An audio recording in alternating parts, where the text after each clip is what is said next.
Hello everyone, welcome to the session. Good evening everyone.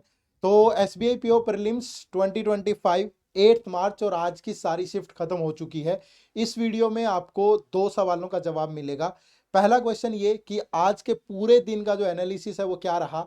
दूसरा ये कि जो आगे आने वाले पेपर हैं 16 मार्च की जो 4 शिफ्ट है और 24 मार्च की जो 4 शिफ्ट है, उन बच्चों को आज के इस एनालिसिस से क्या सीखना चाहिए, कैसे वो अगले जिसके पास 1 वीक है या किसी के पास 2 वीक है तो उस टाइम के दौरान अपनी प्रिपरेशन को ज्यादा एक गियर चेंज करके या किस तरीके से एक नया रूप दे सकते हैं, वो वाला। ठीक है। तो दोनों इन सवालों के जवाब के लिए मेरे साथ, मैं अकेला काफी नहीं हूं, मेरे साथ मेरे टीममेट्स का होना भी जरूरी है। तो मैं इनवाइट करूंगा नरवीर सर को और मेघना मैम को कि वो भी आ जाएं और आज के इस सेशन पे चर्चा करें। तो वन बाय वन अगर मैं बात करूं, सबसे पहले ओवरऑल लेवल की या ओवरऑल अटेम्प्ट की, जितना भी हमने देखा है, बच्चों से बात की है आज, पेपर देखो मॉडरेट टू डिफिकल्ट लेवल पे है। ठीक है।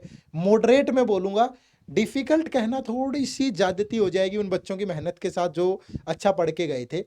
मैं डिफिकल्ट नहीं बोलूंगा, लेंदी बोलूंगा। ठीक है। पेपर डुएबल है बट लेंदी है, और मॉडरेट है, इजी कतई नहीं है, इस बात के आप बहम में ना रहें। उसके बाद दूसरा क्वेश्चन आता है कि अटेम्प्ट क्या रहा होगा बच्चों का। तो जो हमने डिफरेंट डिफरेंट बच्चों से बात की, मैं उनकी तो बात ही नहीं करूंगा जो बिल्कुल सीरियस ही नहीं थे। ठीक है। उनकी भी बात नहीं करूंगा जो ऐसे ही हवा में गए थे तैयारी करके, जो तुक्के मार के आए हैं। लेकिन जो नॉर्मली सीरियस टाइप का बच्चा था, उनकी जो अटेम्प्टेशन है वो 50 to 70 है। आप बोलोगे सर ये तो बहुत वाइड रेंज है, 50 से 70 आपने तो बिल्कुल खेल कर दिया। नहीं, कुछ बच्चे ऐसे थे जिनकी तैयारी अच्छी थी, पहला अटेम्प्ट था, तो वो उतना मतलब अपने टाइम का सदुपयोग नहीं कर पाए या उतने अच्छे तरीके से पेपर से डील नहीं कर पाए, तो वो 50, 55, 56, 70 में यहीं उलझ के रह गए। कुछ बच्चे ऐसे थे जो एक्सपीरियंस्ड भी थे पहले से, उन्होंने दूसरे अटेम्प्ट भी दे रखे थे और उनकी तैयारी भी बहुत अच्छी थी, तो वो 70 तक भी गए हैं। ठीक है। कहने को हो सकता है कि कुछ बच्चों ने 80 भी अटेम्प्ट किए होंगे। भैया गोले तो मैं भी टिक कर आऊंगा सारे के सारे, क्या फर्क पड़ता है, टिक ही तो मारना है ना। कुछ लोग 30s में भी करके आए होंगे, मैं किसी का उपहास नहीं उड़ा रहा हूँ।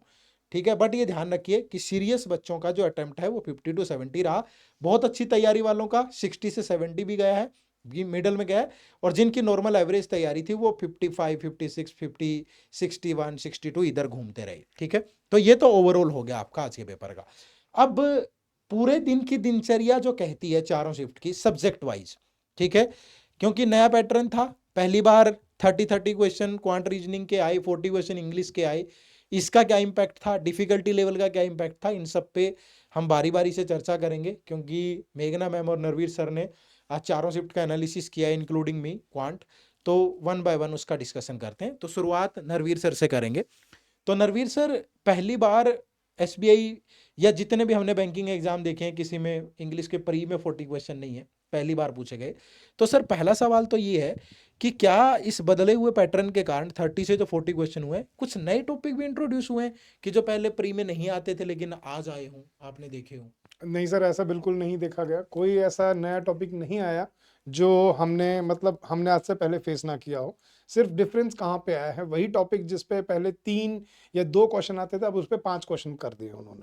ठीक तो है। मतलब सेट बन गया है कि फिक्स पैराजंबल पे 5, रीअरेंजमेंट पे 5, क्लोज टेस्ट पे 5, वही जो पुराना अपना कन्वेंशनल पैटर्न था। बस नंबर ऑफ क्वेश्चन दो दो बढ़ा दिए हैं उसने। जैसे अपने कॉम्प्रिहेंशन में 8 आते थे, आज देख रहे हैं कि 10 आ रहे हैं। ठीक है। राइट। तो ये दो नंबर बढ़े हैं लेकिन डिफिकल्टी लेवल नहीं बढ़ा, और ना ही कोई नया पैटर्न आया। वही word usage, word swapping, rearrangement, तो यही बेसिक टिपिकल क्वेश्चन देखे गए, कोई नई चीज नहीं देखी गई। ठीक है। तो नरवीर सर का कहना है कि कोई भी नया टाइप हमने नहीं देखा, क्वेश्चन वही है जैसे सेट पहले आते थे, but number of question her set के साथ इंक्रीज कर दिए। दूसरा सर, क्या इन जैसे हम ये अंदाजा भी लगा रहे थे कि अगर 40 क्वेश्चन है, नंबर ऑफ क्वेश्चन 10 इंक्रीज हो गए, बट सेक्शनल टाइमिंग पे कोई चेंज नहीं है, तो उसका इंपैक्ट आपको लेवल पे कहीं दिखा कि लेवल आसान हो गया हो? सर जितने स्टूडेंट से हमारी बात हुई, उन्होंने किसी ने ये नहीं बोला कि सर पेपर, इंग्लिश का पेपर, मैं क्वांट्स की रीजनिंग की नहीं बोलूंगा, बट इंग्लिश का किसी भी बच्चे ने ये नहीं बोला सर बहुत मुश्किल था। जैसे हम पिछले सालों में सुन लेते थे कि सर इंग्लिश ऐसा आ गया कि मतलब आंखें चौंधी आ गई वहां पे। ऐसा नहीं देखने को मिला। पेपर सभी शिफ्ट्स में एवरेज रहा, मॉडरेट रहा, और कहीं ना कहीं सोच ये भी होगी कि क्योंकि ज़्यादा क्वेश्चन है, टाइम कम है, तो लेवल उन्होंने थोड़ा सा मॉडरेट रखा है। अब की बार ज़्यादा मुश्किल क्वेश्चन नहीं डाले। मे बी कुछ क्वेश्चन बच्चों को लेंदी लगे होंगे क्योंकि टाइम ही 20 मिनट था। तो 20 मिनट में अब आदमी कॉम्प्रिहेंशन करे या क्लोज टेस्ट करे या क्या करे, क्या ना करे, क्या छोड़े और क्या ना छोड़े, इसी दुविधा में मतलब लगता है कि मुझे जो डिफिकल्टी है वो इसी में ही रही होगी, टाइम मैनेजमेंट में। वैसे क्वेश्चन के लेवल में कोई डिफिकल्टी मैंने नहीं देखी सर। ठीक है। तो दोनों बातों पे हमने चर्चा कर ली कि क्या लेवल पे इम्पैक्ट पड़ा या कोई नए टॉपिक इंट्रोड्यूस हुए। तो दोनों में नरवीर सर ने बताया कि ऐसा कोई ज़्यादा वो नहीं था। सर अब जो आगे आने वाले बच्चे होंगे जो नेक्स्ट शिफ्ट में जाएंगे 16 मार्च को 24, आज के इस पूरे दिन को अगर कंक्लूड करें तो इंग्लिश लैंग्वेज के हिसाब से आप उनको क्या मैसेज देना चाहोगे? गाइज अपनी स्पीड बढ़ाओ, क्योंकि नंबर ऑफ क्वेश्चन बेशक बेशक ज़्यादा हो गए हैं लेकिन टाइम उतना ही है। लेकिन आपको बेनिफिट क्या है, अगर आप एक तरह के 5 क्वेश्चन कर रहे हो ना, तो आपको अगर एक क्वेश्चन कर रहे हो, 2 कर रहे हो, तो तीसरे चौथे पांचवें में आपको कुछ नया डायरेक्शन नहीं पढ़नी, कोई नया कुछ चेंज नहीं देखना, उसी फ्लो में आप सारे 5 क्वेश्चन कर दोगे। सिमिलरली अगर आपका मतलब जैसे कॉम्प्रिहेंशन अच्छा है तो आपके 10 मार्क्स निकल गए वहां से, अगर आपने उसको पूरा अटेम्प्ट किया। अगर आपका वोकेबुलरी अच्छा है, आपका क्लोज टेस्ट 6 मार्क्स का निकल गया पूरा का पूरा। तो स्पीड बढ़ाने पे आप ध्यान दो, लेवल मुश्किल नहीं आ रहा है। आप और इंग्लिश एक गेम चेंजर बन गया है, आप समझना। क्योंकि 40 क्वेश्चन है, अगर आप इसमें अपने आपने अटेम्प्ट बढ़ा दिया, आप अगर 5-7 मार्क्स अगर एक्स्ट्रा ले आए पहले से, तो वही आपकी सिलेक्शन का एक कारण बन जाएगा, आपका मेंस तक जाने का एक रास्ता बन जाएगा उससे। मैथ्स और रीजनिंग में क्वेश्चन कम हुए हैं लेकिन टाइम उतना ही है, तो उसमें आपको थोड़ी सी बैंडविड्थ में भी देखने को मिले, लेकिन इंग्लिश में बैंडविड्थ बहुत कम है टाइम की। और आपको जैसे सर ने हमने बताया था कि टाइम को 2 पार्ट में डिवाइड करो, पहली 10 मिनट और बाद की 10 मिनट। पहली 10 मिनट में छोटे क्वेश्चन, इजी क्वेश्चन को टारगेट करो, और सेकंड 10 मिनट्स में अपना लंबा क्वेश्चन को, बड़े क्वेश्चंस को अटेम्प्ट करने की कोशिश करो। ये स्ट्रैटेजी अगली शिफ्ट्स के लिए होनी चाहिए। बाकी पैटर्न में कोई चेंज नहीं है, क्वेश्चन लेवल की डिफिकल्टी में कोई डिफरेंस नहीं है, ईजी है, ज़्यादा मुश्किल नहीं आ रहे। तो अगर आप स्पीड को पकड़ पाए तो I think you will be able to make it to the finals. Thank you Narveer sir. तो अभी बात रीजनिंग पे भी कर लेते हैं। तो मेघना मैम, अगर हम बात करें यहाँ पे, अब pattern SBI PO prelims exam और रीजनिंग का भी हुआ है। पहले 35 क्वेश्चन थे, इस बार 30 क्वेश्चन है। तो पहला तो सवाल यही रहेगा मैम कि क्या 35 क्वेश्चन से अगर उसने 30 क्वेश्चन किए हैं तो किसी टॉपिक पे कोई इम्पैक्ट पड़ा है कि पहले इन टॉपिक से ज़्यादा सवाल आ रहे थे अब कम आ रहे हैं, तो टॉपिक वाइज कोई इम्पैक्ट है? सर एक तो बहुत विजिबल हमको इम्पैक्ट ये दिखा है कि क्वेश्चंस का जो नंबर था, पजल्स का, सिटिंग अरेंजमेंट का, ये बढ़ गया है। ठीक है। पहले मिसलेनियस से ज़्यादा क्वेश्चंस आते थे, अब हम्म। मिसलेनियस से क्वेश्चंस उन्होंने सिर्फ 5 मार्क्स में डाल दिए।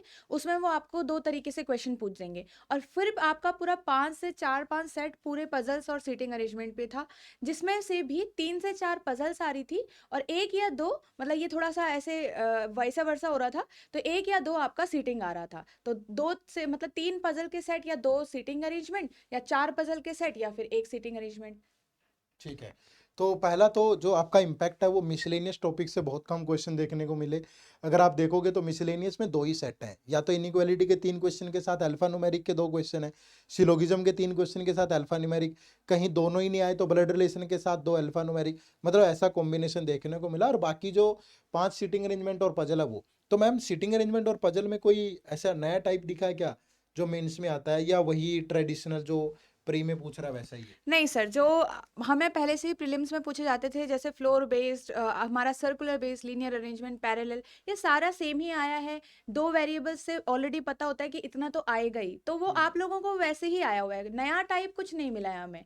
हाँ, नंबर ज़्यादा हुआ है, मिसलेनियस में से 5 वही, और उसमें भी मिसलेनियस में आपका ये है कि इनइक्वालिटी हो गया, फिर सिलॉक्स हो गया, वो तो सबने किया था। बट यहाँ पे जो पजल्स वाला पार्ट है, आप लोगों को अच्छे से प्रैक्टिस किया होगा अगर आपने, तो बच्चे आराम से कर भी पा रहे थे। ठीक है। तो ओवरऑल डिफिकल्टी लेवल क्या रहा? क्या नंबर ऑफ क्वेश्चन कम हुए हैं? जैसे इंग्लिश में नंबर ऑफ क्वेश्चन बढ़े थे, तो लेवल किसी बच्चे ने नहीं बोला कि डिफिकल्ट थी इंग्लिश, थोड़ा आसान रहा, मतलब मॉडरेट रहा। जिनकी वीक है उनको मॉडरेट लगा हुआ, अदरवाइज बच्चों का अटेम्प्टेशन बहुत अच्छा है। तो क्वांट और रीजनिंग में तो नंबर ऑफ क्वेश्चन कम हुए हैं और सेक्शनल टाइमिंग वही है, तो क्या इस वजह से लेवल पे कोई इम्पैक्ट दिखा आपको? सर लेवल वैसे तो सेम है, मतलब मॉडरेट ही रहा था।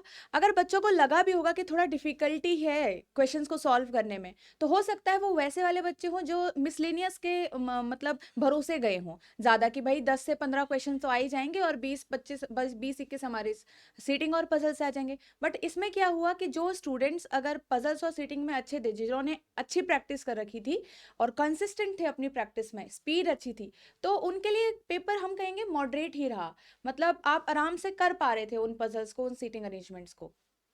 ठीक है। एंड में कोई मैसेज देना चाहोगे जो आगे आने वाली शिफ्ट है, पेपर है 16 मार्च को और 24 मार्च को, वो बच्चे आज के पूरा दिन से क्या सीख के जाएं? बिल्कुल सर, तो जो भी जिनका भी 16th को एग्ज़ाम है, आपका 24th को एग्ज़ाम है, आप लोगों को ये चीज़ ध्यान में रखना है कि हम जैसे सोच के चल रहे हैं कि 25 क्वेश्चंस जो हैं आपके पजल्स एंड सीटिंग अरेंजमेंट से आ रहे हैं। अभी भी आपको लग रहा है कि स्पीड नहीं है या फिर आपको मतलब थोड़ा सा वीक हो आप उसमें, तो प्रैक्टिस करिए, इम्प्रूवमेंट अभी भी आ सकता है, कंसिस्टेंट रहिएगा अपनी प्रिपरेशन में। और बिल्कुल भी डरने की बात नहीं है। आपको अगर लग रहा है कि अब हम तो बहुत मिसलेनियस पढ़ लिया था हमारा और काम नहीं आएगा, तो वो भी आपका मेंस में भी काम आएगा, तो उसकी कोई दिक्कत की बात नहीं है। But yes, puzzles and sitting arrangement की थोड़ा बहुत प्रैक्टिस कर लो और आप लोग टाइमर के साथ चीज़ों को कंबाइन करके चलो। ठीक है। Thank you ma'am, thank you very much. अब क्वांट की बात कर लेते हैं। तो क्वांट के अंदर जितना भी पूरे दिन का जो एनालिसिस है उसको अगर मैं कंक्लूड करूं, पहला क्वेश्चन ये कि क्या आपको जो नंबर ऑफ क्वेश्चन कम हुए हैं उसकी वजह से कुछ नया देखने को मिला है? तो अगर मैं टॉपिक वाइज सेग्रीगेशन की बात करूं तो DI 15 क्वेश्चन है लगभग हर शिफ्ट में। उसके बाद आपके जो मिसलेनियस जो स्पीड मैथ वाला पार्ट है वहां से सिर्फ 2 से 3 सवाल है। तो किसी में नंबर सीरीज पूछा है, किसी में अप्रोक्सीमेशन पूछा है। तो 2 से 3 क्वेश्चन स्पीड मैथ के हैं, सिर्फ 15 क्वेश्चन DI के हैं और बाकी 12 से 13 क्वेश्चन अर्थमेटिक के टॉपिक के हैं। तो टोटल 30 क्वेश्चन। और जो 12 से 13 क्वेश्चन अर्थमेटिक के हैं उनके अंदर कुछ क्वेश्चन वेरिएबल वाले हैं, कुछ क्वेश्चन इजी हैं। मिसलेनियस टॉपिक है सारे के सारे, partnership, ratio, percentage, profit loss, time and work, boat and stream, mensuration, सबसे एक एक दो दो सवाल है। लेकिन कुछ वेरिएबल वाले हैं, कुछ सिंपल है, कोई क्वांटिटी कंपैरिजन, डाटा सफिशिएंसी इस टाइप की चीज नहीं देखने को मिली। उसके बाद अगर मैं बात करूं DI की, तो 3 DI है। 3 DI में एक DI कैसलेट है लगभग हर शिफ्ट में। उसके बाद जो 2 DI हैं उन 2 DI में एक कॉम्बो दे दिया, किसी में डबल पाई चार्ट दे दिया, किसी में टेबल और पाई चार्ट का कॉम्बिनेशन दे दिया, किसी में बार चार्ट और आपका टेबल का कॉम्बिनेशन दे दिया, और एक प्योरली फिर टेबुलर या बार ग्राफ पे ही है। तो ये पूरे 3 DI हैं। 2 DI आराम से किए जा सकते हैं। अर्थमेटिक के कुछ क्वेश्चन आप पकड़ सकते हो और स्पीड मैथ के क्वेश्चन मुश्किल नहीं है, हालांकि कम है 2 से 3। तो पहला तो ये हो गया कि टोटल 30 क्वेश्चन में से कैसे कैसे आए। दूसरा, क्या लेवल पे कोई इंपैक्ट है? Yes, definitely. अगर 20 मिनट है, 30 क्वेश्चन है, पहले से 5 क्वेश्चन कम हुए तो उसने क्वेश्चंस को लेंदी बना दिया है। पहले तो स्पीड मैथ के ज्यादा क्वेश्चन थे ना, 10 क्वेश्चन स्पीड मैथ है तो वो आसान बना दे रहा था पेपर को। अब वो यहाँ पे क्या कर रहा है, 30 क्वेश्चन में स्पीड मैथ के 2 से 3 क्वेश्चन डाल रहा है। और जो DI है, कहीं कहीं तो DI ऐसा देखने को मिला है कि जिसमें क्वेश्चन बहुत लेंदी है और अर्थमेटिक के क्वेश्चन भी वेरिएबल वाले हैं, तो अटेम्पटेशन कम है बच्चों का। ठीक है, तो पेपर लेंदी है, डुएबल है लेकिन लेंदी है, इसीलिए बच्चे कह रहे हैं कि पेपर डिफिकल्ट है। लेकिन डिफिकल्ट नहीं है भाई, मॉडरेट है पेपर, लेकिन लेंदी है। जिसकी अच्छी प्रैक्टिस थी वही कर सकता था। ठीक है, अब अगर मैं इसको कंक्लूड करूं कि जो आने वाली 16 मार्च और 24 मार्च वाले बच्चे हैं वो क्या ध्यान रखें। पहली चीज तो रेगुलर DI प्रैक्टिस करो। एक कैलकुलेट आ रहा है, बाकी दूसरे DI भी आ रहे हैं तो कैलकुलेटिव है। और दूसरा, आगे आने वाली जो शिफ्टें होंगी ना उनमें लेवल थोड़ा और बढ़ाएगा भाई, फर्क होगा ना। एक बच्चा यार आज ही खत्म कर गया पहले शिफ्ट में, आपको एक्स्ट्रा टाइम दे रहा है, वो आपको आइडिया भी आ गया, आपने एनालिसिस भी देख लिया, तो थोड़ा डिफरेंट अप्रोच मिलेगी आपको, ये ध्यान रखिएगा। तो थोड़ी और प्रैक्टिस करो, हाई लेवल कर लो थोड़ी सी। ठीक है, बहुत मेंस नहीं पर थोड़ा सा अच्छा लेवल प्रैक्टिस करो। स्पीड मैथ पे कम फोकस भी कर सकते हो आप। ठीक है, लेकिन अर्थमेटिक के क्वेश्चन में थोड़ा वेरिएबल टाइप के क्वेश्चन ज्यादा प्रैक्टिस करिएगा। ठीक है, तो ये क्वांट का एनालिसिस था। रीजनिंग और इंग्लिश का भी नरवीर सर और मेघना मैम ने आपको बताया। तो अगर पूरे दिन का निचोड़ कर दें, पेपर लेंदी है लेकिन डुएबल है। एवरेज अटेम्पटेशन बच्चों का 50-70 के मिडल में है, ध्यान रखिएगा। और आगे आने वाले बच्चे ज़्यादा प्रैक्टिस करें, सेलेक्टिव रहें, थोड़ा सा पेशेंस के साथ चीज़ों को देखें और इसी से आपका काम चलेगा। अगर मैं दोबारा से कंक्लूड करूं तो रीजनिंग में सीटिंग अरेंजमेंट, पजल ज़्यादा प्रैक्टिस करिए, मैथ में DI और अर्थमेटिक के वेरिएबल वाले क्वेश्चन, और इंग्लिश में थोड़ा इजी आ रही है मॉडरेट लेवल पे, लेकिन वहाँ आपको सेलेक्टिव होना पड़ेगा। लेंदी क्वेश्चंस को बाद में करें, छोटे जो क्वेश्चन है उनको पहले करें, तो ज़्यादा से ज़्यादा प्रैक्टिस करें। ठीक है, एंड करते हैं सेशन को, यही कंक्लूड करना था बस। मुझे उम्मीद है कि आप लोगों को सेशन अच्छा लगा होगा। इस सेशन से सीख लेके आगे आने वाली शिफ्ट के लिए आप बेहतर प्रिपेयर करेंगे। और जिन लोगों का पेपर हो चुका है, मेंस की तैयारी शुरू कर दो। करंट अफेयर के सेशन हमने शुरू कर दिए हैं। डेली शाम को हमारे चैनल पे 5 बजे करंट अफेयर की क्लास होती है डेली। और इसके अलावा वेडनेसडे और सैटरडे को मंथली सेशन भी होते हैं। पिछले मंथ से हमने उठाए हुए हैं, जो पुराने मंथ्स हैं, ताकि पूरा रिवीजन हो जाए। ठीक है, और एसबीआई क्लर्क मेंस के लिए मंडे से सेशन स्टार्ट हो जाएंगे, और अगली एक शिफ्ट के बाद फिर हम एसबीआई पीओ मेंस के लिए भी सेशन स्टार्ट करेंगे। तो अगर आप चैनल पे नए हो या आपने अभी तक चैनल सब्सक्राइब नहीं किया तो कर लो भाई, ये चैनल आपके बहुत काम आने वाला है, आपकी बहुत सारी हेल्प यहाँ से होने वाली है। आप सबका बहुत बहुत शुक्रिया इस सेशन से जुड़ने के लिए। और हमने पीओ की टेस्ट सीरीज भी लॉन्च कर रखी है, पीओ और क्लर्क की, जिसका लिंक इसी वीडियो के डिस्क्रिप्शन में मिल जाएगा। पीवाईक्यू अगर आपको चाहिए एसबीआई पीओ और क्लर्क के प्री मेन सारा चेक करना आपको, तो वो फ्री गाइड बुक भी आपको इसी वीडियो के डिस्क्रिप्शन में मिल जाएगी। और बहुत जल्द हम एसबीआई पीओ मेंस का लाइव क्रैश कोर्स शुरू कर रहे हैं। अगर आप चैनल से जुड़े हुए होंगे तो वो भी अपडेट आपको मिल जाएगी कि किस दिन से हमारा बैच शुरू हो रहा है। ठीक है, तो सारी अपडेशन के लिए चैनल सब्सक्राइब कर लो, नोटिफिकेशन वाला बटन ऑन कर लो, सब कुछ आपको टाइमली मिलता रहेगा। ठीक है जी, चलो आज की इस वीडियो को एंड करते हैं।